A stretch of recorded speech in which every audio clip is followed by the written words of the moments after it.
We are the Gujarat Technological University. Since its inception over a decade ago, GTU has been empowering young and curating minds to realize their true potential. Over 4 lakh inspired students are enrolled with one of the premier academic universities in India. With more than 450 affiliated colleges in its fold operating across 5 zones of the state, GTU, the International Innovative University, your place to move forward.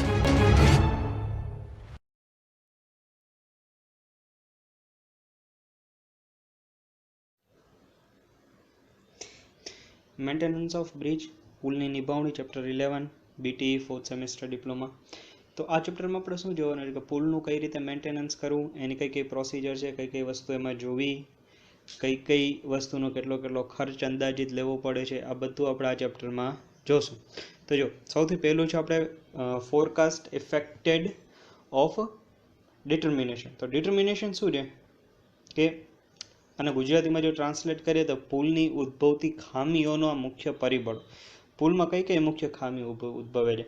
તો પુલમાં આપણને ખબર છે, આપણે હમણાં જે પહેલા 3 chapter જોયા 8, 9 અને 10 એ પ્રમાણે આપણને ખબર છે પુલમાં સૌથી પહેલાં આપણે શું કરવી પડે? પુલની ડિઝાઇન કરવી પડે. તો ડિઝાઇનમાં ઉદ્ભવતી ખામીઓ.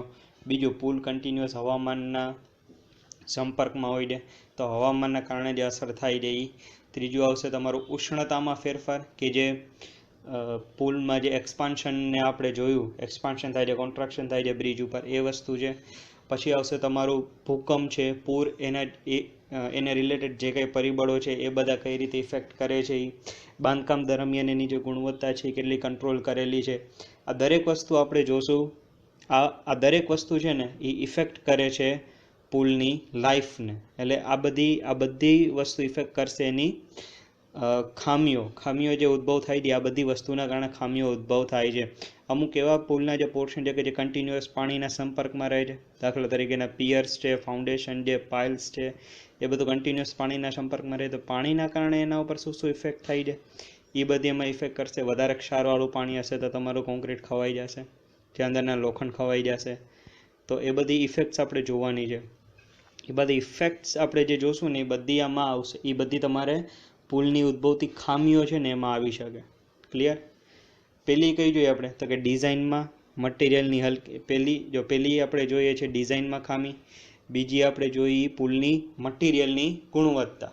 ત્રીજું, અપૂરતું આપણે ક્વોલિટી કંટ્રોલ આપણે પ્રોપર ન કરીએ તો એમાં ખામી ઉદ્ભવે. પછી જે સતત પાણીના ભાગમાં જેટલા પોર્શન આવે છે એ. એના પછી જે હવામાનમાં અસર કરતા પરિબળો, અમુક એક્સ્ટ્રા પરિબળો, પુલ, ભૂકંપ છે એવા અધાર્યા પરિબળો છે. પછી આવશે તમારું કે વાહન વ્યવહાર જે છે એ જરૂર કરતાં વધારે જાય, એટલે વધારે હેવી લોડ આપણે કહીએ, ટ્રાફિકનો હેવી લોડ, તો એ બી આના ઉપર ઇફેક્ટ કરે છે. આના સિવાય જે કન્ટિન્યુઅસ નાની મોટી જે ખામીઓ આવતી હોય, અમુક જે રેગ્યુલર મેન્ટેનન્સ માગતું હોય, અમુક જે પાર્ટ્સ બદલાવાના છે, બેરિંગમાં ઓઇલિંગ કરવાનું છે, તો આ બધી ઇફેક્ટ એમાં આવશે. ક્લિયર? હવે આપણે નેક્સ્ટ જોઈએ. નેક્સ્ટ છે તમારું ઇન્સ્પેક્શન ઓફ બ્રિજ, એટલે પુલનું નિરીક્ષણ. તો પુલનું નિરીક્ષણ ક્યારે થાય? કે આપણે 2 વખત કરીએ. એક આપણે કરીએ ચોમાસા પહેલાં અને એક આવશે તમારા ચોમાસા પછી. ચોમાસાની પહેલાં એક વખત ઇન્સ્પેક્શન થાય ને એક થાય ચોમાસાની પછી. હવે ચોમાસાની પહેલાં ઇન્સ્પેક્શન જે કરવામાં આવે ને એમાં આપણે શું છે, એની નાની મોટી જે બધી ખામીઓ છે ને એ આપણે ફટાફટ નિવારણ કરી લેશું. જાણે કે આપણે બેરિંગ છે એમાં ઓઇલિંગ કરવાનું છે, તો આપણે શું ચોમાસા પહેલાં કરી લઈએ, એટલે ચોમાસામાં વાંધો ના આવે. અને એને વસ્તુ પાછું ચોમાસા પછી પાછું જે ઇફેક્ટ થઈ હશે એ બધી આપણે પાછી રિપેર કરી લેશું. તો આ શું છે, ચોમાસાની પહેલાં એકવાર ઇન્સ્પેક્શન કરવામાં આવે, ચોમાસાની પછી ઇન્સ્પેક્શન કરવામાં આવે. આમાં આ ઇન્સ્પેક્શનમાં બધી વસ્તુ જોવામાં આવે છે. દરેક નાની વસ્તુનું નિરીક્ષણ કરવામાં આવે, એનો આખો રિપોર્ટ બનાવવામાં આવે. એ રિપોર્ટ છે એ બંને પાસે હોય, કે એન્જિનિયર પાસે હોય ને કે એની ઓફિસ પાસે, બંને પાસે રહીએ. અને કઈ પ્રકારની એમાં જરૂર છે, કઈ પ્રકારની સર્વિસની જરૂર છે એ એમાં મેઇન દર્શાવવામાં આવે, અને કઈ રીતે આપવામાં આવશે એ વસ્તુ પણ એમાં દર્શાવવામાં આવે. તો આ થશે તમારું inspection of bridge. Clear? Inspection of બ્રિજમાં શું જોયું કે ઇન્સ્પેક્શન ઓફ બ્રિજમાં આપણે પહેલું એ જોયું કે ક્યારે ક્યારે ચોમાસા પહેલાં અને ચોમાસા પછી પુલનું નિરીક્ષણ કરવામાં આવે છે. આ જે નિરીક્ષણ કર્યું એ જે તે જરૂરી ડિવિઝનની ઓફિસમાં તે ડિવિઝનમાં આપેલા પુલના બાંધકામથી માંડીને તેમાં આવેલી તકલીફો અને તેનું નિવારણ કઈ રીતે કરવામાં આવે છે એ અંગેની માહિતી દર્શાવવામાં આવે છે. ક્લિયર? જે ડિવિઝનને પુલનું કામ સોંપ્યું હોય એ ડિવિઝન રિપોર્ટ બનાવે, એમાં બધું લખેલું હોય કે કઈ કઈ પ્રકારની ખામીઓ આવી શકે છે અને એને નિવારવા માટે શું શું કરી શકાય છે અને નિવારવા માટેનો અંદાજિત ખર્ચ કેટલો છે, આ બધી માહિતી એમાં દર્શાવવામાં આવે છે. અને આ જે રજિસ્ટર છે એ બંને પાસે હશે, એક જે તમારો એન્જિનિયર છે અને એક જે જગ્યાએ તમારી ડિવિઝનની ઓફિસ છે ત્યાં બંને જગ્યાએ રાખવામાં આવે. છેલ્લું નિરીક્ષણ ક્યારે કરવામાં આવેલ હતું તે પણ દર્શાવવામાં આવશે અને હવે પછીનું નિરીક્ષણ ક્યારે કરવાનું છે એ પણ એમાં લખેલું હશે. હોપસો તમને ક્લિયર થયું હશે ઇન્સ્પેક્શન ઓફ બ્રિજ. હવે આગળ જાય તો છે ઇન્સ્પેક્શન. હવે ઇન્સ્પેક્શન ઓફ બ્રિજ છે તો બ્રિજના અલગ અલગ બહુ બધા ભાગ પડે છે. તો બ્રિજના જે ભાગ પડે છે એ ઉપરથી એમાં પહેલું ઇન્સ્પેક્શન છે એનું ફાઉન્ડેશન. તો એ ફાઉન્ડેશન છે તો ફાઉન્ડેશનમાં કઈ રીતે વર્ક થશે? ફાઉન્ડેશન થાય એટલે પુલની નીચેનો પોર્શન. તો નીચેનો પોર્શન જે એટલે સૌથી પહેલામાં પહેલું શું છે? શ્રિંકેજ ઓફ સોઇલ. ફાઉન્ડેશનની નીચે તમારું જે પિલર ભરેલું છે, જે તમારો પિયર છે એની નીચેની માટી જો શ્રિંકેજ થાય તો પિલર તમારો નીચે ઉતરશે. એટલે પેલું તમારે એનું જોવું પડશે કે એવું થાય છે કે નથી થતું. બીજું છે difference between the level of river bottom after the construction off road. નદી છે એમાં તમે ઉપર આખું પિલર બનાવો છો, આ રીતે તમે આખું ફાઉન્ડેશન કર્યું. તો પુલ બનાવતા પહેલાં કઈ રીતના હતું અને પુલ બનાવતા પછી શું છે? આ જે હાઇટ જે છે એ પુલ બનાવતા પહેલાં કેટલી હતી ને પુલ બનાવતા પછી કેટલી છે એ મેઇન આપણે જોવાનું થશે આમાં ઇન્સ્પેક્શન ઓફ ફાઉન્ડેશનમાં. એના પછી છે પાયા જે છે, પાયાની તમે પાયા જે બનાવો એની જે તમે ચણતર કરશો, અહીંયા જે દિવાલ બનાવશો ઈંટની, એમાં કેટલી ક્રેક્સ પડેલી છે એ બધું એનું એક નિરીક્ષણ કરવામાં આવશે. અને કોતરણથી પાયો ખુલ્લો પડી ગયેલ છે કે કેમ, ઇરોઝનથી પાયો એક્સપોઝ થયો છે કે નહીં કેમ. મતલબ કે તમારું જે ફાઉન્ડેશન ભરેલું છે પાણી કન્ટિન્યુઅસ ઘસાશે, તો પાણી અહીંયા કન્ટિન્યુઅસ ઘસાશે એના કારણે અહીંયાની જે જમીન હશે એ નીચે ઉતરશે. તો નીચે ઉતરશે એટલે નીચેનો પોર્શન ઓપન થશે. તો એની વાત છે. અને કોતરણ આપણે જે 8મા ચેપ્ટરમાં ભણી ગયા એ કોતરણ આપણે ભણ્યું, તો એ આખું તમને ખ્યાલ હશે કે કોતરણના કારણે જે પાયો ખુલ્લું પડી ગયું છે ત્યાં શું ઇફેક્ટ આવી છે એનો આપણે એક આખો રિપોર્ટ બનાવવાનો થશે. તો આટલી વસ્તુ આપણે કેમાં કરીશું? Inspection of ફાઉન્ડેશનમાં. નેક્સ્ટ શું છે કે ઇન્સ્પેક્શન ઓફ સબસ્ટ્રક્ચર. તો ઓલું આપણે જોયું ફાઉન્ડેશન ઉપર આવ્યું સબસ્ટ્રક્ચર એટલે આપણને ખબર છે કે બેરિંગની નીચેનો પોર્શન એને કહેવાશે સબસ્ટ્રક્ચર. શું કહેવાશે? બેરિંગની નીચેનો પોર્શન. તો એમાં શું છે કે તમારું એબિટમેન્ટ, પિયર અને વિંગ વોલ એનું કેટલું ધોવાણ થયું છે એ આપણે જોવાનું આવશે. પછી આવશે વીપ હોલ્સ જે છે, વીપ હોલ્સ આપણે આગલા ચેપ્ટરમાં જોયું, એ બરાબર કામ કરે છે કે નહીં એ આપણે જોવાનું આવશે. એના પછી આવશે સબસ્ટ્રક્ચર છે એનું કેટલું સેટલમેન્ટ થયું છે. જે સબસ્ટ્રક્ચર આપણે જે બનાવ્યું છે એમાં કેટલું ઉપર નીચે થાય છે. સેટલમેન્ટ હમણાં જ આગળ આપણે જોયું શું છે. તો એ સેટલમેન્ટ કેટલું થાય છે સબસ્ટ્રક્ચરમાં એ આખું જોવામાં આવશે. અને એના પછી છે damage of masonry work in foundation. મતલબ ફાઉન્ડેશનમાં કેટલું વર્ક, કેટલી શું કહેવાય મેશનરી વર્ક, મતલબ ઈંટોનું બાંધકામ કેટલું ડેમેજ થયું છે આખું આપણે આમાં જોવામાં આવે છે. આટલી વસ્તુ કેમ આવશે? સબસ્ટ્રક્ચરમાં. ફાઉન્ડેશનમાં આપણે આની પહેલાં જોયું અને હવે આપણે આગળ જોશું એ સરપ્રાઈઝ એ છે આપણું સુપરસ્ટ્રક્ચર. તો સુપરસ્ટ્રક્ચર શું છે? સુપરસ્ટ્રક્ચર કે બેરિંગની ઉપરનો પોર્શન થશે આખો સુપરસ્ટ્રક્ચર, બેરિંગની ઉપરનો પોર્શન. તેમાં જ આવશે આપણે એક્સપાન્શન જોઈન્ટ કઈ રીતે છે, શું છે. એક્સપાન્શન જોઈન્ટ આવી ગયા, બેરિંગની કન્ડિશન કેવી છે, erosion of the metal parts of બેરિંગના જે મેટલના પાર્ટ્સ છે એમાં કેટલો કાટ લાગ્યો છે કે શું છે એ છે. કલર વર્ક, તમે જે પુલ બનાવ્યો છે એની આજુબાજુમાં પારાપેટ હશે તો પારાપેટનું કલર કામ બરાબર છે કે નહીં, બ્રિજ ઉપર જે જગ્યાએ તમે કલર કરેલો છે બધું બરાબર છે કે નહીં, આરસીસીમાં એ કંઈ ક્રેક્સ પડી છે કે નહીં, આરસીસીમાં કોઈ પણ પ્રકારની ક્રેક્સ છે કે નહીં છે. ઇન્સ્પેક્શન ઓફ ફૂટપાથની આખી ઇન્સ્પેક્શન તમારે કરવી પડશે.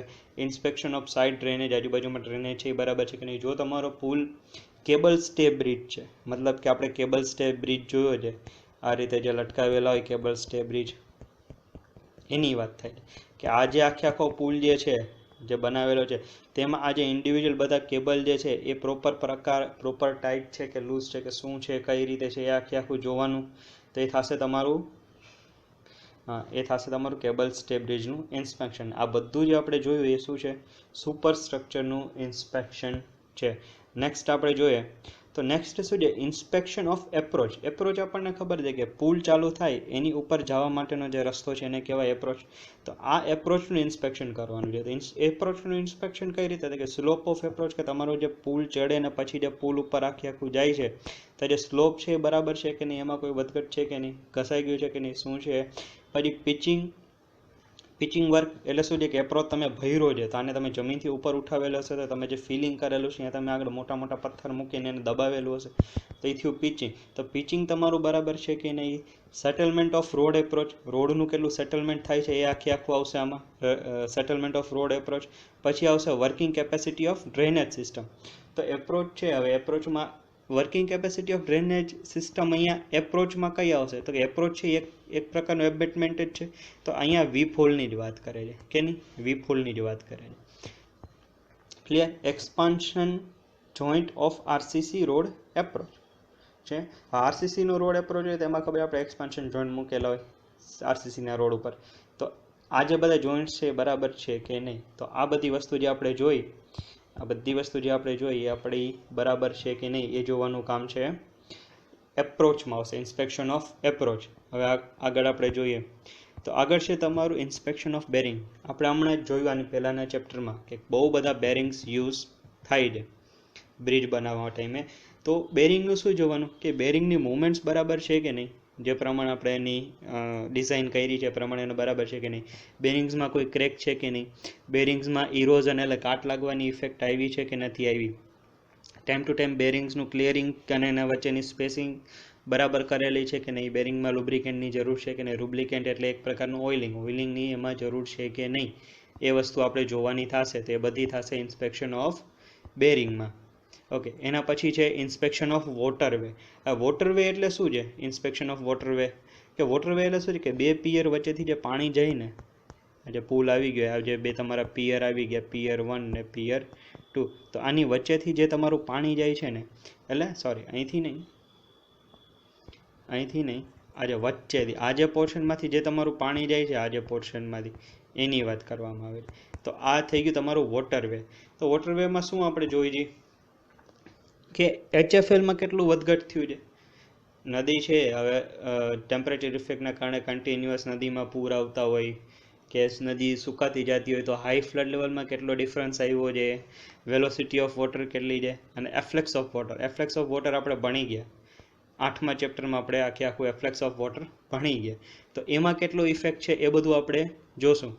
8મું ચેપ્ટર તમે ના જોયું હોય તો તમને ઉપર એક મળશે લિંક થોડીક આજુબાજુમાં, તો તમે જોજો, અને એક લિંક તમને ડિસ્ક્રિપ્શનમાં બી આપેલી છે, તો ત્યાં પર તમે 8મા ચેપ્ટરની લિંકમાં તમે સમજી શકો છો એફ્લેક્સ શું છે. નેક્સ્ટ છે ઇન્સ્પેક્શન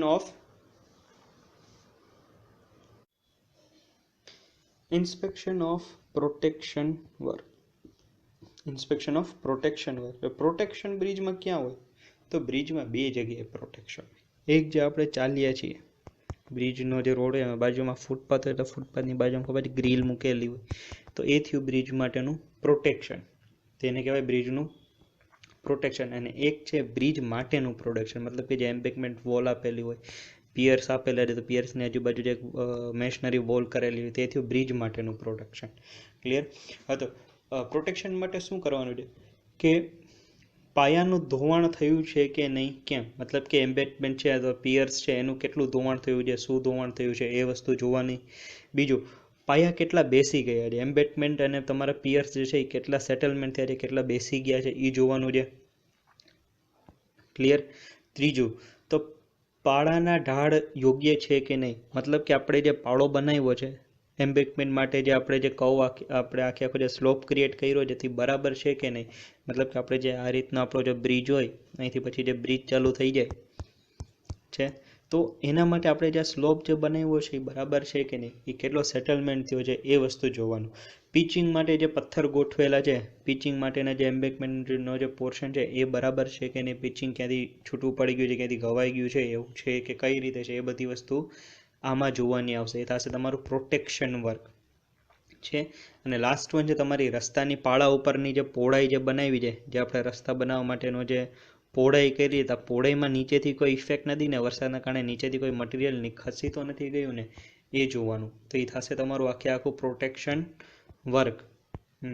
પ્રોટેક્શન વર્ક થયું. એના પછી થશે તમારું શોરિંગ. શોરિંગ એટલે થશે ખોતરણ. તો કોતરણ એટલે શું થાય કે જ્યારે વરસાદનું વધારે પાણી આવે છે તો વરસાદના મારના કારણે તળિયું ઘસાઈ જાય, તો તળિયું ઘસાઈ જાય એના કારણે તમારી નદીની ઊંડાઈમાં કેટલો ફેર પડ્યો છે એ, મતલબ કે change in depth of water, પાણીની ઊંડાઈમાં કેટલો ફેર પડ્યો છે. પાણીની ઊંડાઈમાં ફેર પડશે તો તમારો જે પાયો છે, જે આપણે નદીના તળિયાની માટીની અંદર જે આપણે ડૂબાડેલો છે, અહીંથી આ માટી નીકળી જશે, એટલે આ તમારો પાયો ખુલ્લો થઈ જશે. તો એ વસ્તુ જો ચેક કરવાની.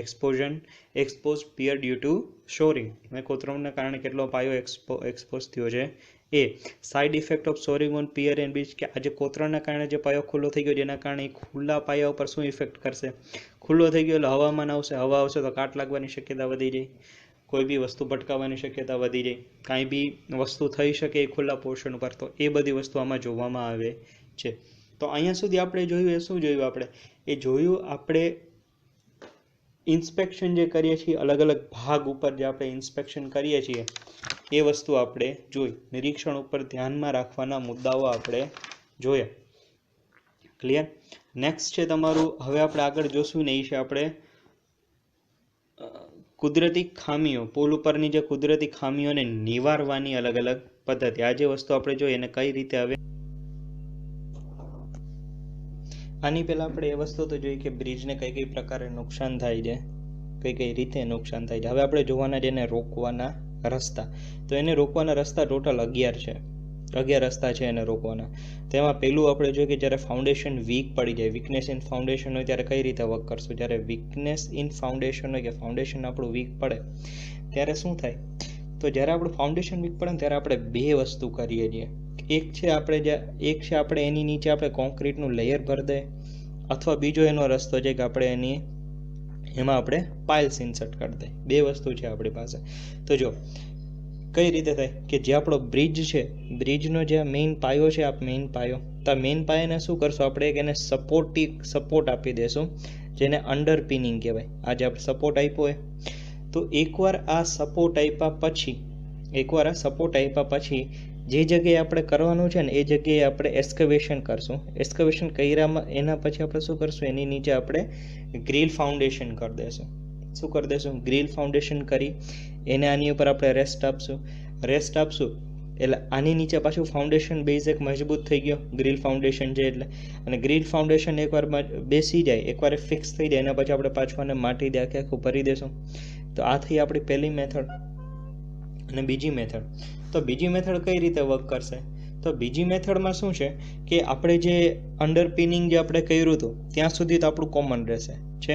અને એના પછી આપણે શું કરશું કે એની નીચે થોડુંક એસ્કેવેટ કરીને આપણે એની નીચે પાઇલ ઇન્સર્ટ કરી દઈશું. જો આપણે શીટ પાઇલ જે આપણે યુઝ કરીએ છીએ એ જ પાઇલ આપણે ઇન્સર્ટ કરી દઈશું.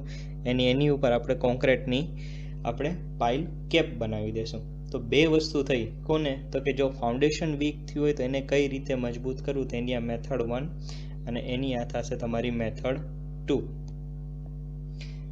નેક્સ્ટ જોઈએ તો નેક્સ્ટ છે હવે તમારું એરર ઇન પિયર ફાઉન્ડેશન. તો પિયર ફાઉન્ડેશનમાં શું છે કે એમાં બી એ જ વસ્તુ સેમ છે કે જ્યારે તમારું પિયર વીક પડે તો સેમ આપણે એને અંડરપિનિંગથી આપણે પહેલાં આપણે બ્રિજને સપોર્ટ આપશું, બ્રિજના પિયરને આખો સપોર્ટ આપશું, એને લિફ્ટ કરશું.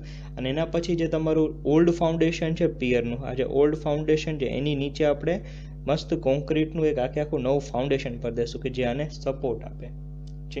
તો પેલું તમારું પિયરની મેથડ થઈ, જે એને શું આવશે, મજબૂતાઈ આપશે. સેકન્ડ મેથડમાં કઈ રીતે છે કે સેકન્ડ મેથડમાં આપણે આની પહેલાં જેમ પાયલ ઇન્સર્ટ કઈ રીતે એની રીતે આપણે પાયલ ઇન્સર્ટ કરશું ને એની વચ્ચેનો જે ગેપ છે ને એમાં આપણે બોર્ડર અને સેન્ડ ફિલિંગ કરી દઈશું આખું એને પ્રોપરલી કમ્પ્રેસ કરશું અને પછી શું કરશું એની ઉપર આપણે આખી એક કોન્ક્રીટની શું કહેવાય એક કોન્ક્રીટની આપણે આખી એક લેયર ક્રિએટ કરી દઈશું. ક્લિયર? જ્યારે આપણે કોન્ક્રીટનું આખું લેયર ક્રિએટ કરી દઈશું એટલે આખો પોર્શન ફિક્સ થઈ ગયો. આ એનું જૂનું ફાઉન્ડેશન હતું એને આખો નવો બેઝ મળી ગયો અને એની નીચેનો એને સપોર્ટ મળી ગયો. તો આથી તમારી મેથડ 1, આ થશે તમારી મેથડ 2. ક્લિયર? ઓપ્સો સમજાણું હશે શું છે. નેક્સ્ટ જોઈએ તો નેક્સ્ટ છે તમારું એપ્રોચ. હવે એપ્રોચ આપણને ખબર છે શું છે કે જ્યાંથી આપણે પુલ ઉપર ચડવાનો જે મેઇન રસ્તો આવે છે એ થશે એપ્રોચ. તો એપ્રોચમાં શું છે કે એપ્રોચમાં ઘણીવાર અહીંયા આરસીસીનો રોડ હોય તે રોડ બ્રેક થઈ ગયો હોય, મતલબ કે નાની નાની તડ પડી ગઈ હોય, એના સળિયા ખુલ્લા દેખાતા હોય, તો એ આપણે શું કરશું એને આપણે રિપેર કરશું છે. પછી છે એની શું કહેવાય ડ્રેનેજ સિસ્ટમ. હવે અહીંયા જો આપણે એપ્રોચની ડ્રેનેજ સિસ્ટમ પ્રોપર ન હોય તો અહીંયા પાણી ભરાઈ રહેશે, કેમ કે પુલનું આખું પાણી ઉતરીને અહીંયા આવશે તો અહીંયા પાણી ભરાઈ રહેશે, તે આપણે ક્લીન કરવાનું થશે. તો એના માટે શું થશે તમારે બ્રિજની ડ્રેનેજ સિસ્ટમ આપણે સારી જોશે. જો આપણને બ્રિજનું છે બ્રિજના બીમ કે એપ્રોચ આગળ આપણે જે કોઈ બીમ ભર્યા છે એમાં જો આપણને કંઈ બી પ્રકારનું ડેમેજ દેખાય તો આપણે એ બીમને એને ડેમેજ આપણે રિપેર કરવાનું થશે છે. હવે જ્યારે અમુક કેસમાં શું હોય કે તમારો જે બ્રિજ હોય, બ્રિજ સપોઝ કે આપણો બ્રિજ છે એના બધા પિયર્સ આવી ગયા, તો અહીંયા જે આપણે જે એપ્રોચ ભર્યો હોય ને એની આગળ ઘણીવાર શું થાય એ સેટલ થઈ જાય, એની માટી સેટલ થાય એટલે શું થાય નીચે અંદર ગેપ પડે. તો આ કન્ડિશનમાં શું છે કે તમારે એ જે સેટલ થયેલો જે એરિયા છે ને એને પાછો એનો જે પ્રોપર સ્લોપ છે ને સ્લોપ આપવો પડે. તો એ થશે એનો શું છે રીસર્ફેસિંગ કરવો પડે આખો તમારો એપ્રોચ છે આખો શું કરવો પડે રીસર્ફેસ કરવો પડે વિથ સુટેબલ મટીરિયલ, મતલબ કે જે મટીરિયલથી ભર્યો હોય એ મટીરિયલ આખો એનાથી રિફ્રેશ કરવો પડે. ક્લિયર થયું કઈ રીતે હશે? નેક્સ્ટ આપણે જોઈએ તો નેક્સ્ટ છે તમારું છે arrangement of removing rain water. તો રિમૂવિંગ રેઇન વોટર માટે આપણે એક જોયું તો વીપ હોલ્સ આપણે યુઝ કરીએ છીએ. તો વીપ હોલ્સ કેટલા કે તમારો એપ્રોચ છે એને એકોર્ડિંગ શું છે એના રિસ્પેક્ટિવમાં શું છે વીપ હોલ્સના નંબર હોવા જોઈએ, નંબર ઓફ વીપ હોલ્સ હોવા જોઈએ કે જેથી આરામથી વોટર પાસ થઈ શકે.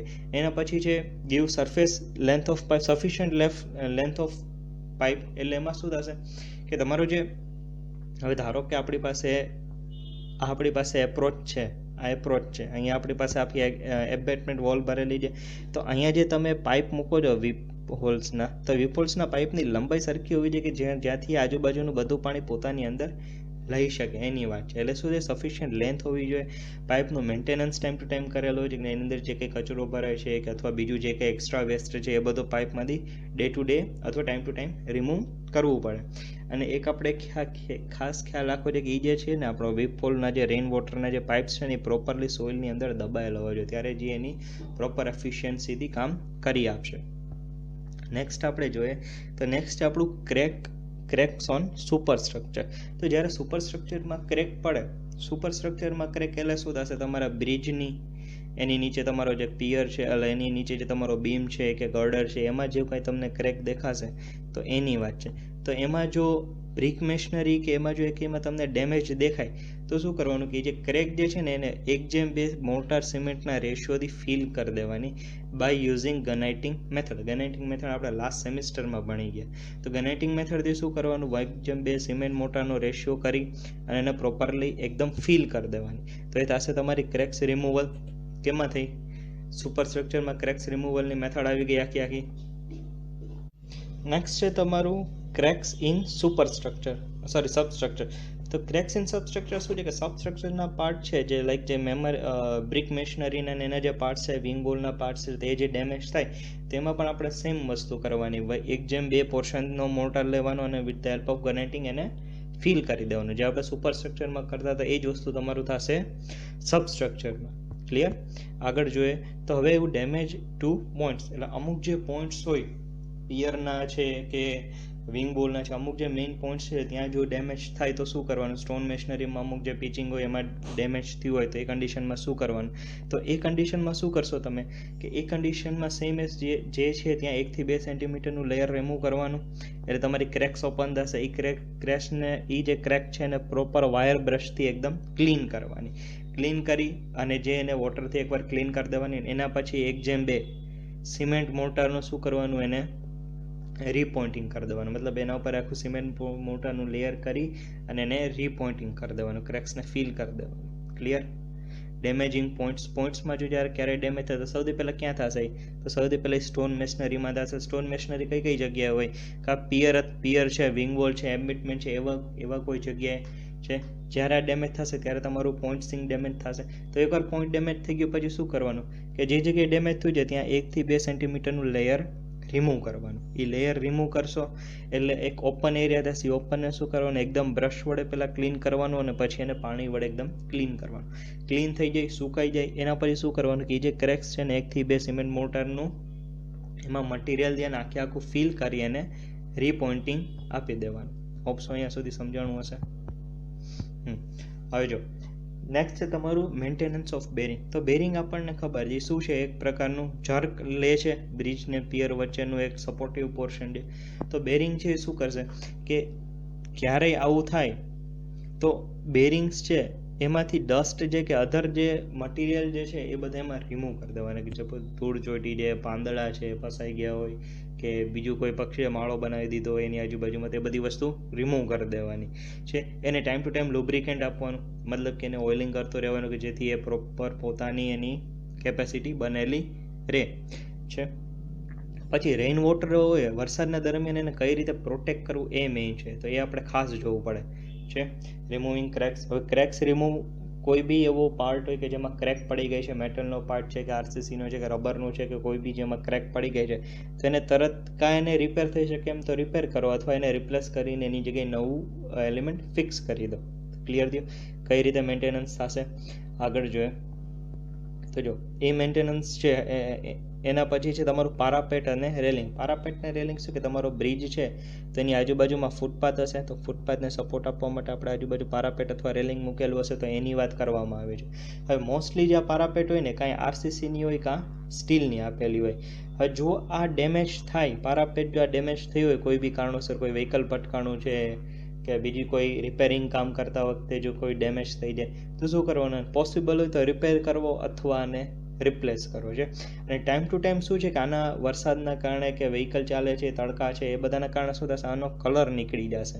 તો કલર શું છે, એને ટાઈમ ટુ ટાઈમ એને કલર રીપેઇન્ટ કરતું રહેવાનું. ક્લિયર? પારાપેટનું કઈ રીતે, જો પારાપેટ તૂટી હશે તો એને શું કરવું, એઝ ક્વિક એઝ એને શું કરો, રિપેર અથવા રિપ્લેસ કરો. ડેમેજ થયું છે તો એનું આરસીસી અને સ્ટીલ એનું આખું સ્ટીલ કે જેની હોય એને શું કરો, ફરીથી એને રિપેર કરો અથવા રિપ્લેસ કરો. અને એના ઉપર જો કલર કરેલો છે, કલર નીકળી ગયો હોય તો એને પાછું કલર કોડ કરો. ક્લિયર? આ થઈ ગયું એનું. નેક્સ્ટ છે આપણે શોરિંગ. તો શોરિંગ આપણને શું છે કે નદીના પ્રવાહના કારણે જેમ નદીની ધીમે ધીમે ઊંડાઈ વધતી જાય તો એના કારણે શું થશે કે તમારો પાયો ખુલ્લો થઈ જશે. આ પાયો ખુલ્લો થશે તો પાયો ખુલ્લો થશે એટલે એને પાછું એને રિપેર કરવું પડશે. તો આપણે જે સેકન્ડ પોર્શન આપણે જે જોયો હતો કે પાયાની નીચેનું જ્યારે કઈ રીતે રિપેર કરવામાં આવે છે એ જ વસ્તુ અહીંયા આખી ફરીથી રિપેર થશે. જો આવું ક્યારે થશે તો ખવાણ કહેવાય. જ્યારે નદીનું ખવાણ વધી જાય, મતલબ કે નદીની ઊંડાઈ વધી જાય ત્યારની વાત કરવામાં આવે છે. નેક્સ્ટ છે તમારું ઇરોઝન. લોખંડના પોર્શન ઉપર જ્યારે ક્યારેય કાટ લાગે છે તો એ કન્ડિશનમાં શું કરો કે મોસ્ટલી કાટ તમને ક્યાં જોવા મળે કે જ્યાં તમે રિવેટ કરેલું હોય, મતલબ કે જ્યાં તમે રિવેટિંગ આપેલું હોય, રિવેટિંગ બોલ્ડ કરેલું છે, બે પોર્શનને ભેગા કરેલા છે, રિવેટ કરેલું છે, તો એ જગ્યાએ શું થશે, તમને મોસ્ટલી કાટ જોવા મળશે સ્ટીલમાં. તો આ કાટ સૌથી પહેલાં રિમૂવ કરવાનો. રિમૂવ કઈ રીતે થશે કે બ્રશથી એને ઘસો, વાર બ્રશ વડે એને ઘસો છે. કઈ ટાઈપનું ઇરોઝન છે આઈડેન્ટિફાઈ કરો અને એની શું કહેવાય એને રેમિડીઝ ફાઇન્ડ કરો. ખારા પાણીના કારણે છે, મીઠા પાણીના કારણે છે, વરસાદના કારણે છે, શેનાથી છે, એ બધું આઈડેન્ટિફાઈ કરીને એને રિમૂવ કરો. એ જે તમે ક્લીન કરશો એને રેડ ઓક્સાઇડથી શું કરો, આખું એના ઉપર કવર કરી દો. કેનાથી કરશો? રેડ ઓક્સાઇડથી એને શું કરો, આખું એને કવર કરો.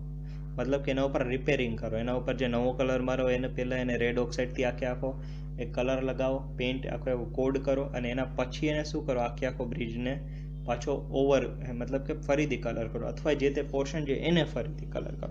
તો આ રીતે થશે તમારું જે કોઈ પોર્શનમાં બ્રિજમાં જે પોર્શનમાં કાટ લાગ્યા છે એને કઈ રીતે રિપેર કરવું એ. નેક્સ્ટ છે તમારું ઇન્સ્પેક્શન ઓફ બ્રિજ. હવે બ્રિજનું ઇન્સ્પેક્શન કરવાનું છે. ઇન્સ્પેક્શન એટલે આપણને ખબર છે એકવાર આપણે એને જોવી, કોઈ વસ્તુ આપણે ઇન્સ્પેક્ટ કરીએ છીએ છે. તો ઇન્સ્પેક્શનમાં કઈ રીતે હશે કે ઇન્સ્પેક્શન શું કામ જરૂરી છે? એક તો સૌથી પહેલાં ગવર્મેન્ટના પોતાના રેકોર્ડ માટે કે હા ભાઈ આને ઇન્સ્પેક્શન થયું છે, એમાં શું શું ડેમેજીસ આવ્યા છે, એના ક્યાં ક્યાં રિમેડીઝ છે, એનો એસ્ટિમેટ કોસ્ટ કેટલો થશે, કેટલો ટાઈમ ડ્યુરેશન જોશે એને. તો આ બધી માહિતી જે તમને એક રિપોર્ટમાં તૈયાર કરવામાં આવે એને કહેવાય ઇન્સ્પેક્શન રિપોર્ટ. અને એ જે થાય એ આખી પ્રોસેસ થશે તમારી ઇન્સ્પેક્શન ઓફ બ્રિજ. ક્લિયર? આ રિપોર્ટ છે એ કોના માટે કામનો છે? તો કે પબ્લિક ઓનર અને ગવર્મેન્ટ, એટલે મતલબ પબ્લિક માટે કામનો છે, જે ઓનરશિપ ધરાવે છે બ્રિજની એ ગવર્મેન્ટ એને પણ કામનો છે. પબ્લિકને શું છે એક પ્રકારનું સેટિસ્ફેક્શન મળશે કે હા ભાઈ બ્રિજનું ઇન્સ્પેક્શન થઈ ગયું છે એટલે જે કાંઈ રિપેર કામ કરવાનું છે એ ટાઈમ ટુ ટાઈમ કમ્પ્લીટ થશે. અને ગવર્મેન્ટને શું એક સેટિસ્ફેક્શન મળશે કે બ્રિજનું ઇન્સ્પેક્શન થઈ ગયું છે એટલે જે એઝ ક્વિક એઝ એને રિપેર કરી એનો કેટલો કોસ્ટ છે અને એના ઉપર કેટલો ટોલ ટેક્સ ઇન્ક્રીઝ કરવાનો છે કે ડિક્રીઝ કરવાનો છે, કે એ ફંડ પછી કઈ રીતે રીજનરેટ કરવાનું છે એ પણ ગવર્મેન્ટને ખ્યાલ આવશે. તો એ વસ્તુ છે. નેક્સ્ટ જોઈએ તો નેક્સ્ટ છે હવે પર્પઝ ઓફ ઇન્સ્પેક્શન. એ તો આપણે જોયું છે શું છે, વેરિયસ ડેમેજીસ ક્યાં ક્યાં છે એ જોવા માટે, એપ્રોક્સિમેટ એની એસ્ટિમેટેડ કોસ્ટ કેટલી છે એ જોવા માટે, ડેમેજ કયા કયા કારણોસર થાય છે, અને એના માટે જે ફંડ છે ફાઇનાન્સ એ ક્યાંથી અરેન્જમેન્ટ કરવાનું છે એ. આટલી વસ્તુ કેના માટે છે? Purpose of inspection. નેક્સ્ટ જોઈએ આપણે તો નેક્સ્ટ છે તમારું નેસેસિટી ઓફ ઇન્સ્પેક્શન. શું કામ જરૂરી છે ઇન્સ્પેક્શન? તો એ જ બધી વસ્તુ આવશે કે આફ્ટર ધ ઇન્સ્પેક્શન કર્યા પછી આપણને જે ખ્યાલ આવે છે કે મેન્ટેનન્સ કેટલું રિક્વાયરમેન્ટ છે, એસ્ટિમેટ કોસ્ટ કેટલો છે, એનો આખે આખો એક રિપોર્ટ પ્રિપેર થાય. આ બધું ઓફિસ વર્ક આખું કમ્પ્લીટ કરવા માટે, કેમ કે તમે ઓફિસ વર્કમાં કમ્પ્લીટ કરશો પછી જ તમને હાથમાં ફંડ આવશે ને પછી તમે એ રિપેરિંગ કામ કરી શકો. તો એક ઓફિસ વર્ક આખું કમ્પ્લીટ કરવા માટે તમારે જરૂરી છે. બીજું આવશે કોઝિસ ઓફ ડેમેજ. કયા કયા પ્રકારના ડેમેજ છે, એને કઈ રીતે સ્ટોપ કરવા, પર્ટિક્યુલર એ જે ડેમેજ થાય છે આગળ ન થાય એના માટે શું વસ્તુ કરવી, એના માટે કેટલા સ્કિલ લેબર જોશે, કેટલા ઇન્સ્ટ્રુમેન્ટ જોશે, આ બધી વસ્તુ એક આઈડેન્ટિફાઈ કરવા માટે. ક્લિયર? અને લાસ્ટ વન છે તમારે ટ્રાફિક, કે તમે બ્રિજનું મેન્ટેનન્સ કરશો તો એટલા ટાઈમ ડ્યુરેશન માટે તમે ટ્રાફિકને કઈ રીતે એરેન્જ કરશો.